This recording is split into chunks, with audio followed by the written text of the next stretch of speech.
বাংলাদেশে তো খুবই গরম পড়েছে, আর এই গরমে ঠান্ডা ঠান্ডা কোনো ডেজার্ট খেতে চাইলে এই রেসিপিটা ট্রাই করতে পারেন। খেতে মাশাআল্লাহ এত মজা যে মুখে দেওয়া মাত্রই গলে যাবে, আর বানাতেও অনেক কম সময় লাগে। অনেকক্ষণ সময় ধরে চুলার সামনে দাঁড়িয়ে থাকা লাগবে না। এটা তৈরি করা এতটাই সহজ। তো ডেজার্টটা তৈরি করার জন্য আমি একটি মিক্সিং বোলে নিয়ে নিচ্ছি 1 কাপ লিকুইড গরুর দুধ। আমি অল্প করেই বানাচ্ছি, আপনারা চাইলে ইনগ্রিডিয়েন্টসগুলো বাড়িয়ে নিতে পারেন। তো এর মধ্যে দিয়ে দিলাম 2 টেবিল চামচ গুঁড়া দুধ, হাফ চা চামচ আগার আগার পাউডার, হাফ চা চামচ ভ্যানিলা এসেন্স, সামান্য একটু লবণ দিয়ে দিলাম, এতে করে সুন্দর একটা ব্যালেন্স হবে।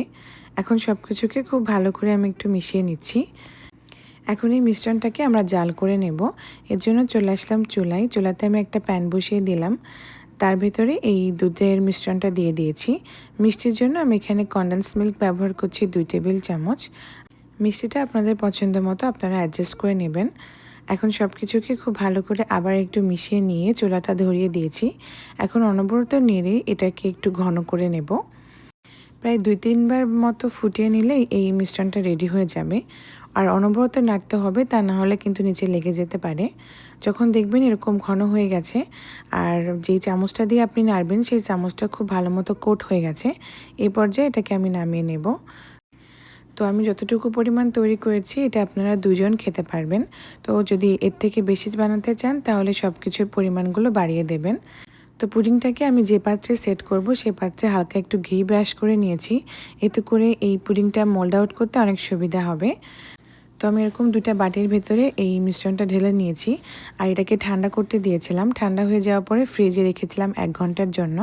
1 ঘন্টা পরে দেখুন কত সুন্দর মতো এটা সেট হয়ে গেছে।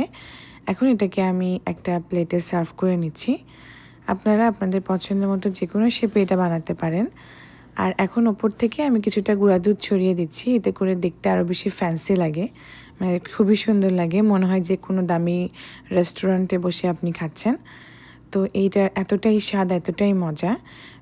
আর এই গরমে বাচ্চারা যদি দুধ খেতে না চায়, আপনারা দুধ দিয়ে এরকম একটা সুন্দর ডেজার্ট বানিয়ে দিতে পারেন।